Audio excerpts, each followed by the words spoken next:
Abandonados para morir en la tumba de su propia madre, el único salvador de dos gemelos sería el hombre que todos consideraban un salvaje, un guerrero que, para darles una familia, tendría que librar una guerra contra el mundo.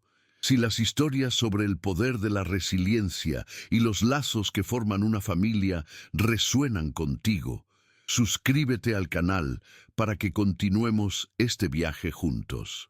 El sol del desierto de Chihuahua caía implacable sobre el pequeño cementerio, un lugar donde el polvo y el olvido cubrían todas las cruces de madera torcida. Allí, sobre la tierra recién removida de la tumba de su madre, los gemelos Mateo y Luna, de apenas 8 años, permanecían acurrucados. Sus ropas rotas y sus rostros manchados de polvo y lágrimas eran un testimonio silencioso de su abandono. Los habitantes del pueblo cercano pasaban, lanzando miradas que mezclaban lástima y desprecio, pero nadie se acercaba.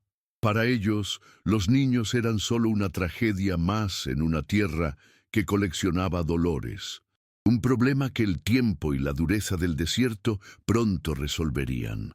Abrazados el uno al otro, los pequeños sentían el calor de la tierra que guardaba a su madre y el frío cortante de una soledad que parecía infinita, un mundo entero que los había descartado. Desde las sombras proyectadas por las colinas rocosas, un hombre observaba. Su nombre era Nakai, un guerrero apache chiricahua, cuyo rostro era un mapa de pérdidas indecibles. Alto e imponente, se movía con la quietud de un depredador, pero su mirada no cargaba la amenaza de la caza, sino el peso de memorias trágicas. Él veía en los gemelos el reflejo de su propia familia, diezmada por soldados mexicanos en una época que intentaba, en vano, enterrar en su mente. La lógica de la supervivencia, afilada por años de exilio en las montañas de la Sierra Madre, le gritaba que se alejara, que ignorara aquel impulso de compasión que podría ser su sentencia. Sin embargo, algo en la imagen de los dos cuerpos pequeños, unidos en su dolor, hablaba directamente a su alma herida, despertando un instinto protector que él creía muerto hacía mucho tiempo. La noche del desierto comenzó a caer, y con ella vino un frío que se infiltraba en los huesos, mucho más cruel que el calor del día. Para Mateo y Luna, el mundo se resumía al sonido del viento aullando y al miedo creciente de la oscuridad, una negrura poblada por criaturas desconocidas y por la certeza de que no verían el amanecer. Nakai sintió el cambio en el aire. Cada instinto de autopreservación le decía que volviera a la seguridad de sus montañas, a la soledad que lo mantenía vivo. Pero la imagen de sus propios hijos, perdidos por la violencia de los hombres, lo atormentaba con una claridad dolorosa.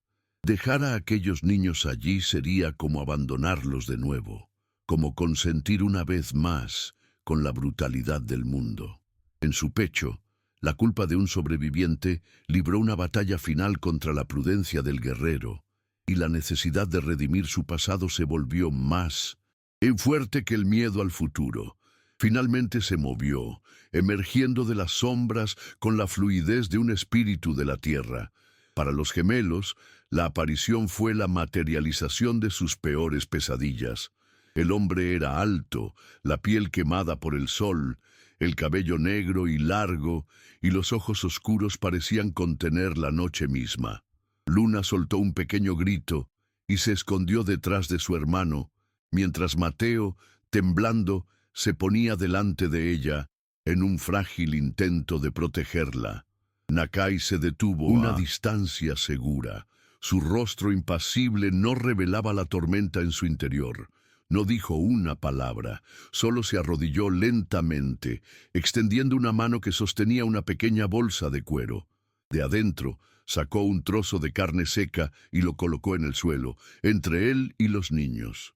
Fue un gesto simple, una ofrenda de vida que trascendía cualquier idioma, el primer y más difícil paso para cruzar el abismo de miedo y desconfianza que los separaba.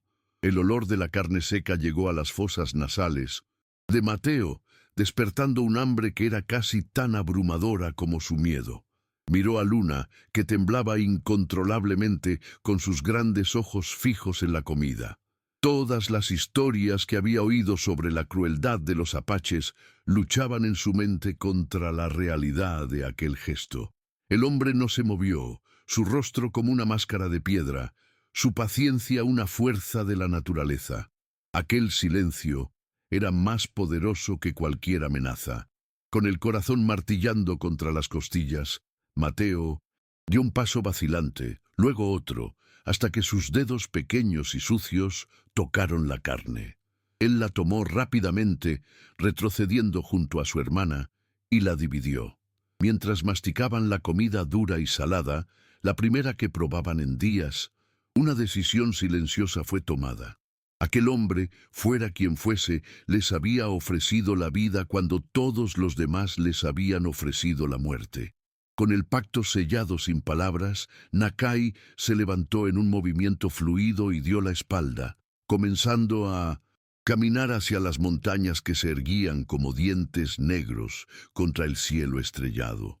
No miró hacia atrás, pues en su mundo las acciones hablaban más fuerte que las invitaciones. El mensaje era claro: si querían vivir, debían seguirlo. Mateo tomó la mano de Luna con fuerza y juntos los dos huérfanos se levantaron. Dieron una última mirada a la tumba de su madre, una despedida silenciosa del pasado, y entonces corrieron para alcanzar la figura alta que ya se alejaba. Dejaron atrás la crueldad de la civilización, el pueblo que los rechazó, y se sumergieron en la oscuridad de una naturaleza salvaje y desconocida, siguiendo al hombre que era, al mismo tiempo, su mayor miedo y su única y frágil esperanza. La valentía de Nakai en este momento es lo que nos inspira. Si tú también sientes esa fuerza, demuestra tu apoyo dejando un comentario. Y para no perderte ningún paso de esta y otras increíbles jornadas de superación, aprovecha para suscribirte al canal. La primera noche fue un bautismo de fuego y hielo. El camino que Nakai eligió no era un sendero, sino una subida empinada entre rocas afiladas y cactus traicioneros que rasgaban las ropas finas y la piel de los gemelos. Nunca habían conocido un esfuerzo físico como aquel. Sus pulmones ardían con el aire frío de la montaña y cada músculo de sus pequeños cuerpos gritaba en protesta. El guerrero apache, sin embargo, parecía formar parte del paisaje, moviéndose con una resistencia que no era humana. Sus pies encontrando apoyo seguro en la oscuridad. Su ritmo implacable dictado por la urgencia de alejarse del mundo de los hombres antes de que saliera el sol. Para Mateo y Luna, cada paso era un acto de fe ciega, siguiendo la silueta silenciosa que prometía seguridad, aunque el precio fuera un agotamiento tan profundo que rozaba la desesperación. Al amanecer, cuando los primeros rayos de sol pintaron las cumbres de la Sierra Madre con tonos de naranja y morado, Nakai finalmente se detuvo. Los llevó a una pequeña cavidad rocosa, protegida del viento. Los gemelos se desplomaron en el suelo, con los cuerpos adoloridos y la garganta seca como el propio polvo del desierto. La esperanza comenzaba a flaquear, pero Nakai, sin mostrar cansancio, hizo un gesto para que esperaran. Desapareció entre las piedras y regresó minutos después sosteniendo un cactus de barril que había cortado con su cuchillo. Con precisión, abrió la parte superior de la planta, revelando una pulpa húmeda y rica en agua. La exprimió en una jícara improvisada y se la ofreció a los dos. Fue el agua más dulce que habían probado, un milagro líquido que les enseñó la primera y más importante lección de aquel nuevo mundo. La tierra que parecía querer matarlos también contenía todos los secretos para la supervivencia. Los días siguientes se desarrollaron en una rutina de movimiento y aprendizaje. El hambre era una compañera constante, y Nakai sabía que los gemelos necesitaban aprender el arte de encontrar comida donde parecía no haber ninguna. Comenzó a instruir a Mateo, no con palabras, sino con el ejemplo. Le mostró cómo la fibra de la hoja de yuca podía transformarse en una cuerda fuerte y resistente, ideal para trampas.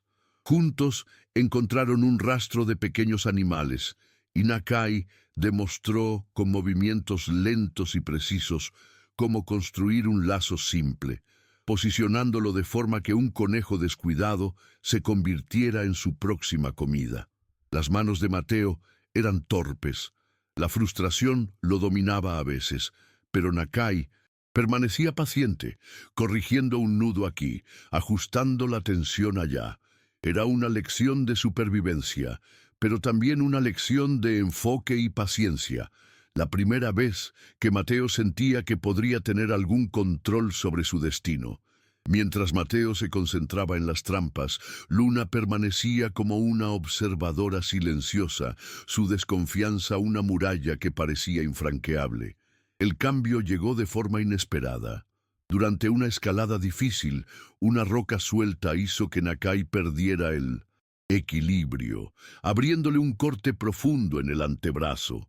Él ignoró el dolor con su estoicismo habitual, pero la sangre escurría sin parar. Más tarde, alrededor de la pequeña fogata, Luna lo observaba detener la hemorragia de forma rudimentaria. Ella dudó, con el corazón acelerado, pero un recuerdo de su madre usando hojas de agave para curar rasguños le vino a la mente. Reuniendo todo su coraje, se acercó y con manos temblorosas tomó un paño limpio y comenzó a limpiar la herida con una delicadeza que los sorprendió a ambos. Aquel contacto, el primer gesto de cuidado proveniente de ella, fue la grieta en la muralla de hielo, un momento de pura humanidad que conectó al guerrero endurecido y a la huérfana asustada. A la mañana siguiente, impulsado por una nueva determinación, Mateo fue a verificar la trampa que había montado bajo la tutela de Nakai. Su corazón dio un vuelco al ver que el lazo no estaba vacío. Un conejo, gordo y sano, estaba atrapado, el resultado de su propia paciencia y de la habilidad recién adquirida. Corrió de regreso al campamento improvisado, sosteniendo su caza como si fuera un tesoro, el rostro iluminado por un orgullo que no sentía desde que su madre estaba viva. Por primera vez, no era solo una carga a ser protegida, sino un proveedor, un miembro activo de aquel trío improbable. Luna lo recibió con una sonrisa genuina, y Nakai, al ver la captura, le ofreció un lento y deliberado asentimiento con la cabeza. En aquel mundo de pocas palabras, ese simple gesto de reconocimiento fue el mayor elogio que Mateo podría recibir, un sello de aprobación que lo hizo sentirse 10 centímetros más alto. Antes de preparar la comida, sin embargo, Nakai detuvo a los niños con un gesto. Tomó el conejo y con una solemnidad que los gemelos nunca habían presenciado, cerró los ojos y susurró palabras en su lengua nativa, una suave oración dirigida al viento y a las montañas. Luego les explicó en su español limitado que debían honrar el espíritu del animal que había dado su vida para que ellos pudieran seguir viviendo. Les enseñó sobre Usen, el creador, y sobre el delicado equilibrio de la naturaleza donde nada se tomaba sin gratitud. Aquella lección fue más profunda que aprender a hacer trampas o a encontrar agua. Reveló a los gemelos una espiritualidad que no conocían, una visión del mundo donde incluso el acto de comer era un ritual sagrado, transformando la dura lucha por la supervivencia en un viaje de reverencia y conexión con la tierra que ahora era su hogar. Las semanas se convirtieron en meses y la pequeña unidad forjada en la adversidad se solidificó. Nakai veía la resiliencia creciendo en los gemelos, pero sabía que su tutela solitaria no era suficiente. Necesitaban más que un guardián, necesitaban un pueblo. Con el corazón apesadumbrado, tomó una decisión difícil: llevarlos a un campamento secreto de los Chiricahuas, uno de los últimos refugios de su gente, liderado por una sabia curandera llamada Itza. El riesgo era inmenso. Traer niños de sangre mixta, crías de coyote como algunos podrían llamarlos, en medio de un pueblo que luchaba por preservar su pureza y seguridad, era un acto que podría ser visto como traición. Sería cuestionado, quizás hasta expulsado. Sin embargo, al mirar a Mateo y Luna, que ahora leían los rastros y conocían los secretos del viento, entendió que su propósito ya no era solo sobrevivir, sino garantizar que ellos tuvieran la oportunidad de florecer. El viaje adquirió un nuevo sentido de urgencia y peligro. El destino ya no era un punto aleatorio en las montañas, sino un lugar específico que exigía la máxima discreción para ser alcanzado. Nakai comenzó a enseñarles el arte de moverse como humo sobre la tierra. Les mostró cómo caminar sobre las rocas para no dejar huellas, cómo usar ramas para borrar sus rastros en la arena y cómo leer el vuelo de los pájaros para anticipar la presencia de extraños. Las conversaciones fueron reemplazadas por un complejo sistema de señales con las manos, y el silencio se convirtió en su mayor aliado. Mateo y Luna aprendieron rápidamente, la seriedad de sus lecciones impresa en sus rostros concentrados. Ya no eran los niños asustados del cementerio. Se estaban convirtiendo en parte del paisaje, aprendiendo las habilidades de un pueblo cazado, para quien la invisibilidad era la única armadura contra un mundo hostil. Finalmente, tras una última subida por un paso tan estrecho que apenas podían pasar, el mundo se abrió a un pequeño valle escondido, un oasis de vida en el corazón de la piedra. Era la ranchería, el campamento secreto. Pequeñas cabañas de adobe y cuero se mezclaban con el paisaje, y el aire transportaba el olor a humo de enebro y a maíz cocido. Por un instante, Mateo y Luna sintieron una punta de esperanza, la visión de otros niños y de una vida que parecía normal. Pero la sensación duró poco. En cuanto fueron vistos, el suave sonido de la vida en el campamento cesó. Todas las actividades se detuvieron. Las miradas que se volvieron hacia ellos no contenían curiosidad, sino una hostilidad fría y afilada. Las mujeres acercaron a sus hijos y los hombres los evaluaron con desconfianza. Los gemelos, que habían aprendido a sentirse en casa en la inmensidad salvaje, de repente se sintieron más solos y expuestos que nunca. Una mujer mayor, de cabellos canosos trenzados con hilos de plata y un rostro que contenía la historia de su pueblo, se adelantó para recibirlos. Era Itza, la curandera, cuya autoridad se sentía incluso antes de que hablara. Sus ojos oscuros y penetrantes examinaron a los niños y luego se fijaron en Nakai, no con bienvenida, sino con una severa acusación. «Te has debilitado, Nakai», dijo ella, su voz baja pero cortante como la obsidiana. «Traes el peligro a nuestro último refugio. Llevan la sangre de aquellos que nos cazan». Ella era el espejo del miedo de su comunidad, la personificación de la desconfianza nacida de décadas de persecución y traición. Itza veía a los gemelos no como niños necesitados, sino como una carga, una debilidad que podría costarles la vida a todos. Nakai permaneció inmóvil, sintiendo las pequeñas manos de Mateo y Luna apretando las suyas, preparándose para la batalla que tendría que librar no con armas, sino con palabras y convicción. Nakai no retrocedió ante la acusación de Itza. Miró a la curandera y luego a los rostros desconfiados a su alrededor, su voz sonando tranquila pero con la firmeza del granito de las montañas. «Sangre de ellos cuenta solo una parte de la historia», dijo, su voz resonando en el tenso silencio. «Yo he visto su espíritu. Vi la valentía de un niño que aprendió a alimentarnos a los tres y la compasión de una niña que cuidó mis heridas cuando no tenía por qué hacerlo. No son el enemigo, son niños que el mundo desechó, así como el mundo intenta desecharnos. Si nos volvemos como aquellos que nos cazan, rechazando a los débiles y a los necesitados por miedo, entonces, ¿qué queda de nosotros por salvar? Sus palabras no pedían permiso, sino que exigían una reflexión, desafiando a la comunidad a mirar más allá del prejuicio y a ver la fuerza que la compasión puede ofrecer en tiempos de desesperación. La lógica de Nakai no conquistó los corazones, pero sembró la duda, lo que fue suficiente. Itza, pragmática y sabia, no podía negar la verdad en sus palabras, aunque su instinto protector permanecía en alerta. Tras una larga y tensa deliberación con los ancianos, dio su veredicto. Podían quedarse. Sin embargo, no serían acogidos como parte de la tribu, sino como exiliados bajo observación. Se les asignó una pequeña área en la periferia del campamento, un espacio que los mantenía físicamente cerca, pero socialmente distantes.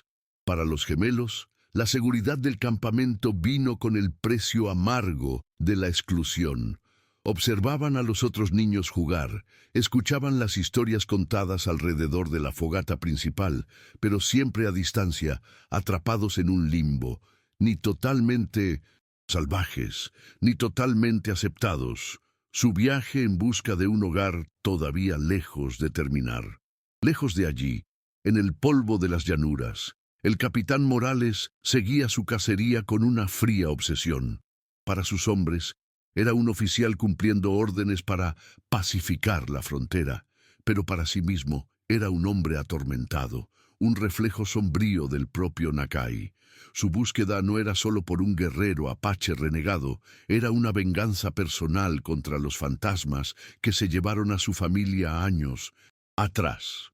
Cada rastro, cada señal, era una pieza en su rompecabezas de odio. Arrodillado en el suelo del desierto, examinó el lugar de un antiguo campamento y sus ojos encontraron algo que no pertenecía al mundo de un guerrero solitario. Un pequeño lazo de cinta descolorida, caído cerca de las cenizas de una fogata. Un escalofrío recorrió su espina dorsal. No estaba solo cazando a un apache. El salvaje estaba con niños. La misión, que ya era personal, se transformó en una cruzada de rescate en su mente distorsionada, volviéndolo doblemente peligroso. La noticia del peligro inminente llegó al campamento apache a lomos de un explorador exhausto y herido. Irrumpió en la ranchería, con el pánico en sus ojos, y relató haber visto un destacamento de soldados mexicanos moviéndose con una determinación nunca antes vista, registrando los cañones como si supieran que había algo que encontrar. Eran liderados, dijo, por un capitán con una mirada fanática, un hombre que no se rendiría. El miedo, antes una corriente subterránea, emergió como una inundación, e instantáneamente todos los ojos se volvieron hacia Nakai y los gemelos. Las sospechas de Itza se habían convertido en una sombría profecía. Los susurros se transformaron en acusaciones abiertas. Fueron los niños, los forasteros, quienes guiaron al enemigo hasta ellos. La frágil tolerancia que se les había concedido se desintegró y se vieron de nuevo solos, culpables de una catástrofe que aún no había ocurrido. La furia y el miedo de la comunidad se cristalizaron en una decisión brutal. Liderados por Itza, que cargaba el peso de la seguridad de su pueblo sobre sus hombros, los ancianos confrontaron a Nakai. La sentencia fue unánime e irrevocable. Debía partir al amanecer y llevarse a los niños con él. Nos acusas de tener miedo, Nakai, y tienes razón, dijo Itza, su voz desprovista de malicia, pero llena de una tristeza resignada. Tenemos miedo porque tenemos mucho que perder. Nuestro pueblo, nuestras tradiciones, último pedazo de tierra. La pista de los soldados te sigue a ti y por extensión sigue a los niños. Es una carga que ya no podemos llevar. Era el ultimátum final. Para salvar a la comunidad que esperaba que se convirtiera en un hogar para los gemelos, Nakai tendría que llevarlos de vuelta a la soledad de la naturaleza salvaje, con el cazador más implacable de todos pisándole los talones. Aquella noche, bajo un cielo indiferente, Nakai miró los dos pequeños rostros que dormían cerca del fuego. La confianza de ellos en su sueño era un cuchillo en su corazón. Podría haber discutido, podría haber luchado por su lugar, pero entendió la lógica del miedo. Al amanecer, mientras el campamento lo observaba en silencio, tomó su decisión. Se acercó a Itza y habló en voz baja, pero lo suficientemente claro para que todos oyeran. «Nos iremos», aceptó, «pero no vamos a huir. Llevaré a los soldados lejos de aquí. Crearé una pista falsa hacia el norte, hacia los cañones áridos. Eso les dará tiempo para moverse hacia el sur, a un lugar seguro. No era una retirada, sino un sacrificio. Se estaba pintando deliberadamente como el objetivo para salvar a todos, transformando su expulsión en un acto de protección, la mayor prueba de lealtad a su pueblo y de amor paternal por los gemelos. El acto de Nakai silenció a sus acusadores. El sacrificio voluntario era un lenguaje que todo apache entendía, uno de los pilares de su honor. Mientras preparaba una pequeña bolsa con provisiones, Itza se acercó, el rostro antes duro ahora marcado por un respeto reacio. Sin una palabra, le extendió una pequeña bolsa de cuero con un fuerte olor a hierbas medicinales. «Para las heridas que seguramente vendrán», dijo, su voz suave por primera vez. «Que usen guíe tus pies y ciegue los ojos de tus enemigos». No era una disculpa, pero era algo más significativo, un reconocimiento. Era una bendición, una admisión de que, aunque lo estaba expulsando para proteger a su pueblo, ahora veía que el espíritu de él era el mismo que el de ella. En ese momento, Itza dejó de ser una adversaria y se convirtió en una aliada silenciosa, unida a él por el mismo propósito desesperado de supervivencia. Al dejar el campamento, el trío ya no se movía como fugitivos avergonzados, sino como guerreros con una misión. Mateo y Luna caminaban al lado de Nakai, con una nueva madurez en sus miradas. Habían sido testigos del coraje de su protector, de la forma en que enfrentó a una tribu entera y eligió el camino más peligroso para la seguridad de todos. La confianza que tenían en él se había transformado en una devoción inquebrantable. Ahora, el viaje no era solo para esconderse, sino para ser visto. Nakai deliberadamente los guiaba por terrenos más abiertos, enseñándoles a dejar un rastro claro y legible para un rastreador experimentado. Cada huella, cada rama rota, era un mensaje cuidadosamente elaborado para el capitán Morales, un cebo para atraerlo hacia el norte, lejos del valle donde los apaches preparaban su huida. La cacería había comenzado, pero las reglas del juego habían cambiado. El cebo fue mordido con la ferocidad que Nakai esperaba. Apenas 2 días después, la patrulla del capitán Morales encontró el claro rastro que llevaba hacia el norte. El rastreador del ejército confirmó las señales. Un guerrero apache, corpulento y moviéndose rápidamente, acompañado por 2 niños, cuyas huellas más pequeñas mostraban signos de agotamiento. Para Morales, la escena era clara. El salvaje estaba en plena fuga, su movilidad comprometida por los cautivos que arrastraba consigo. La arrogancia nubló su juicio táctico y vio en aquello una señal de desesperación, no de estrategia. Una fría sonrisa cortó su rostro polvoriento. La cacería estaba llegando a su fin. Incitó a sus hombres a avanzar, a presionar con más fuerza, imaginando el momento en que acorralaría a su presa y se convertiría en el salvador de los niños que, en su mente, anhelaban ser liberados. Estaba exactamente donde Nakai quería que estuviera. Así comenzó el peligroso juego del gato y el ratón, a través de los desfiladeros y mesetas de la Sierra Madre. Este era el inicio del camino hacia el clímax, y la tensión se convirtió en el propio aire que respiraban. Nakai los conducía por un terreno implacable, probando los límites de la resistencia de los gemelos y de sí mismo. Dormían poco, comían en movimiento y bebían la escasa agua que encontraban, siempre un día por delante de la patrulla de Morales. La persecución era una presión constante y abrumadora. A veces se escondían en grietas de roca observando, como fantasmas, a los soldados pasar por debajo, tan cerca que podían oír el tintineo de su equipo. Mateo y Luna ya no eran aprendices, eran socios en la supervivencia.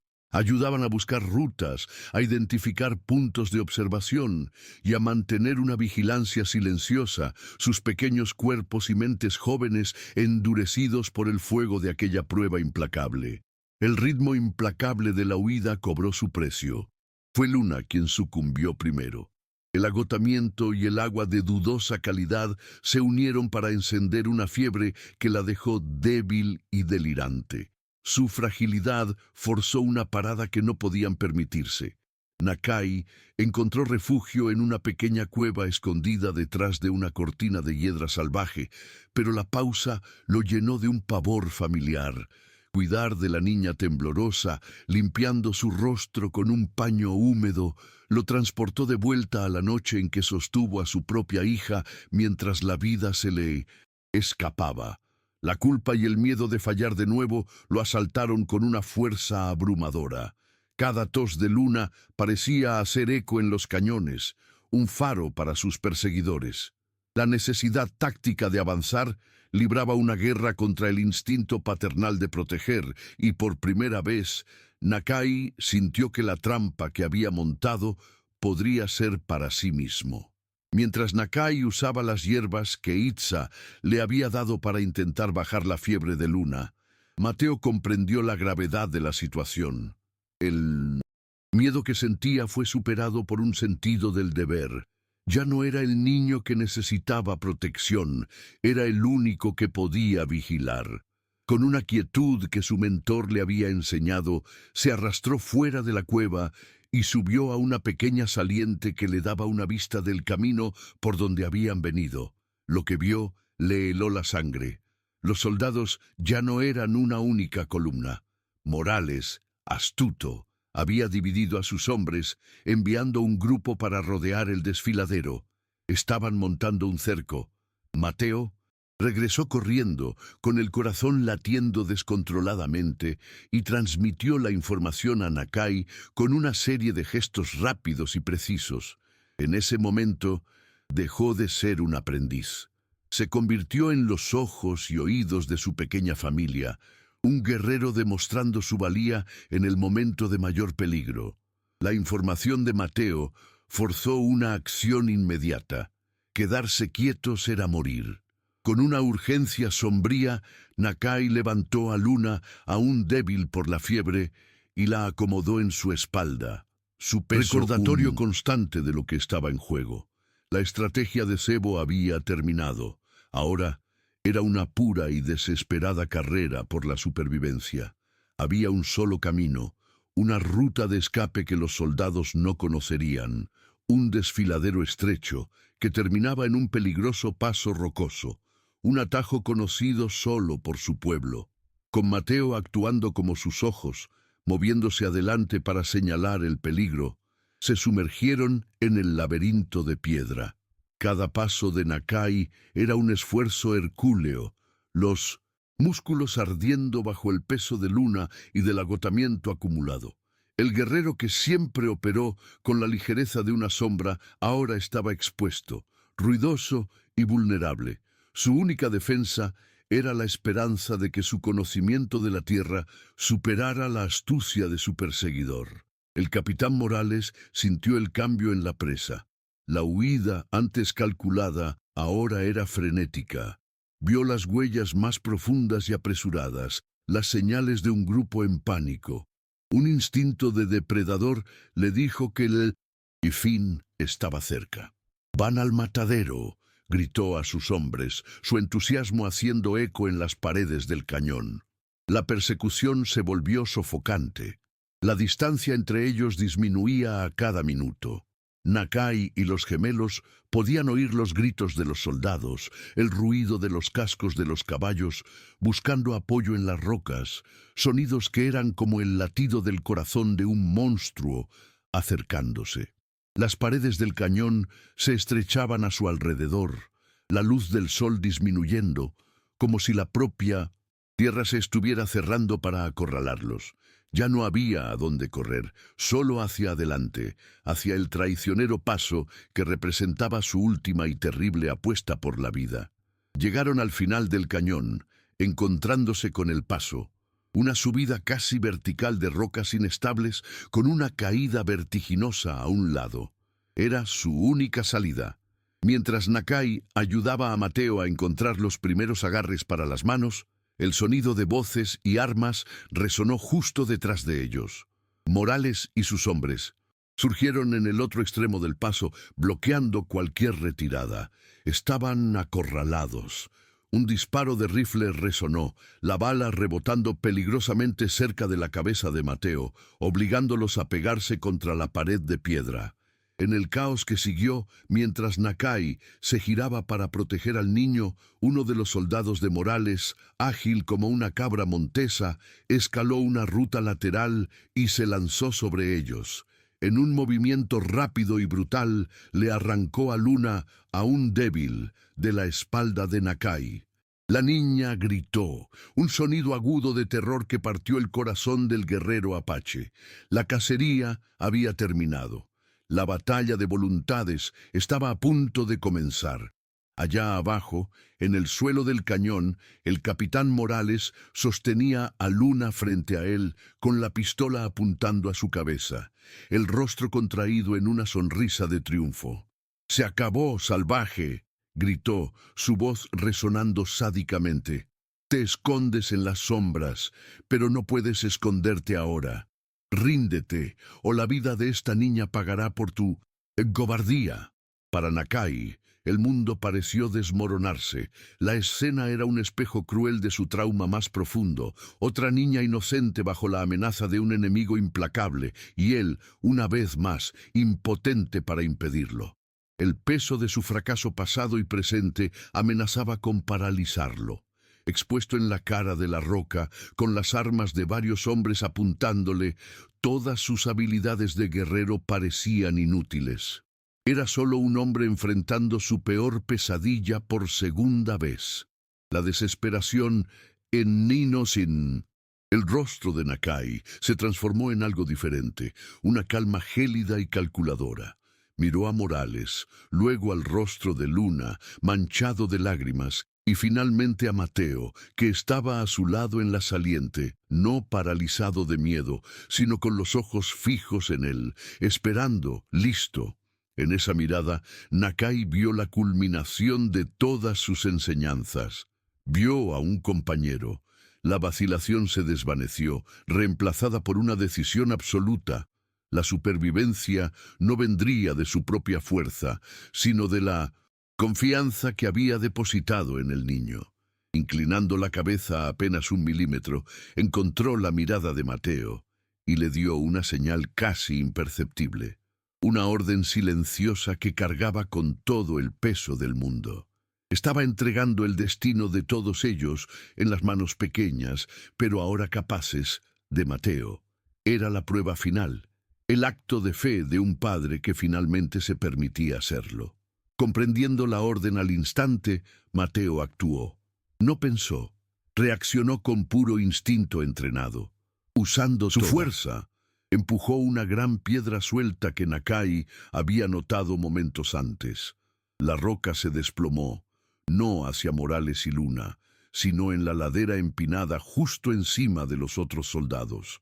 El sonido de la piedra golpeando y haciéndose añicos en una cascada de grava fue como un trueno en el estrecho cañón. Por un segundo crucial, todos los ojos, incluidos los de Morales, se volvieron instintivamente hacia la fuente del ruido, hacia la amenaza percibida de la avalancha. Fue la única ventana que Nakai necesitaba. La distracción rompió el hechizo de la parálisis. Como una pantera, se lanzó por la cara de la roca, no hacia abajo en una carga suicida, sino hacia un lado, usando cada grieta y saliente para moverse con una velocidad imposible hacia una posición más elevada, transformando la pared de la prisión en su arma. El movimiento de Nakai fue un destello de velocidad y precisión. Antes de que los soldados pudieran recuperar el enfoque, ya estaba por encima de ellos, usando el impulso para desalojar una sección inestable de la pared del cañón.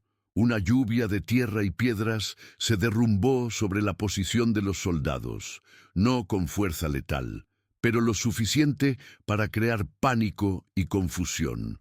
Un hombre fue golpeado en el hombro, otro dejó caer su rifle con un grito. El capitán Morales, tomado por sorpresa, instintivamente empujó a Luna a un lado para protegerse, rompiendo su postura de poder. Fue el error que Nakai esperaba. En un instante, el guerrero descendió la ladera en un deslizamiento controlado, aterrizando suavemente en el suelo del cañón, posicionándose entre Morales y los gemelos. No dijo nada. Solo su presencia, erguida e indomable, irradiaba una autoridad que ningún arma podría igualar. Los soldados dudaron, viendo a su capitán expuesto y el control de la situación completamente invertido. Cegado por la furia de haber sido engañado, Morales sacó un cuchillo y se lanzó contra Nakai. Un último acto desesperado de un hombre que solo conocía el lenguaje de la violencia. Nakai, sin embargo, no respondió con la misma moneda. Se movió con una fluidez que parecía sobrenatural, esquivando la hoja, atrapando la muñeca de Morales y usando el propio impulso del capitán en su contra. Hubo un crujido seco cuando el brazo fue torcido y el cuchillo cayó al suelo. Morales quedó de rodillas, derrotado y desarmado. Allí, Nakai tuvo la oportunidad de terminar con todo, de vengar a su familia y cerrar el círculo de dolor. Pero al mirar el rostro contraído de odio y sufrimiento, solo vio el reflejo de su propio pasado. Con un golpe rápido y preciso en la sien, dejó a Morales inconsciente, pero vivo. Eligió romper el ciclo, enseñándoles a los gemelos, que observaban con los ojos muy abiertos, la lección más importante de todas. La verdadera fuerza no está en destruir a un enemigo, sino en negarse a volverse como él. Con su líder caído y la ferocidad del guerrero apache ahora una fuerza contenida, pero palpable, los soldados restantes ya no tenían ganas de luchar. La cacería se había vuelto personal para Morales, no para ellos. Con una mirada fría que no admitía discusión, Nakai gesticuló con la cabeza hacia el capitán inconsciente. El mensaje era claro: tómenlo y váyanse. Sin necesidad de palabras, los hombres obedecieron. Levantaron a su líder y se retiraron apresuradamente por el cañón, con el orgullo roto, dejando atrás solo el silencio y el olor a pólvora en el aire. Solo cuando el sonido de sus botas desapareció por completo, fue que Nakai se dio la vuelta. Caminó hacia Mateo y Luna y, por primera vez, los envolvió en un abrazo apretado y protector, un gesto que decía todo lo que las palabras no podían. En la quietud del desfiladero, 3 almas solitarias finalmente se convirtieron en una familia. El viaje de regreso se hizo sin prisa, a un ritmo de curación. Ya no huían, sino que regresaban. La noticia de sus hazañas viajó más rápido que ellos. Un explorador enviado por Itza, que había observado la retirada de los soldados desde 1900 lejos, los encontró a mitad de camino, su rostro expresando un asombro reverente. Cuando finalmente llegaron al nuevo campamento de los Chiricahuas, escondido aún más profundamente en las montañas, la recepción fue totalmente diferente. La gente salió de sus viviendas, no con miradas de sospecha, sino de admiración. Miraban a Mateo, el niño cuya valentía los había salvado a todos, y a Luna, cuya resiliencia silenciosa era un testimonio de fuerza. Habían partido como parias, pero regresaban como héroes.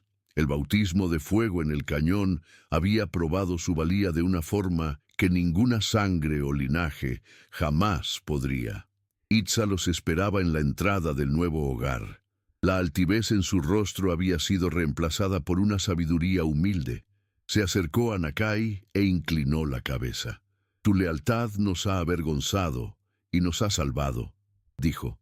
«Nos recordaste que una tribu se teje con hilos de coraje, no solo de sangre».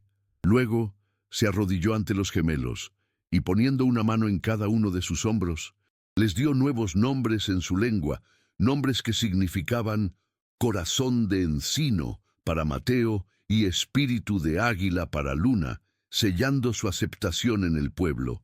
Nakai observó, y por primera vez en años, los fantasmas de su antigua familia no lo atormentaban.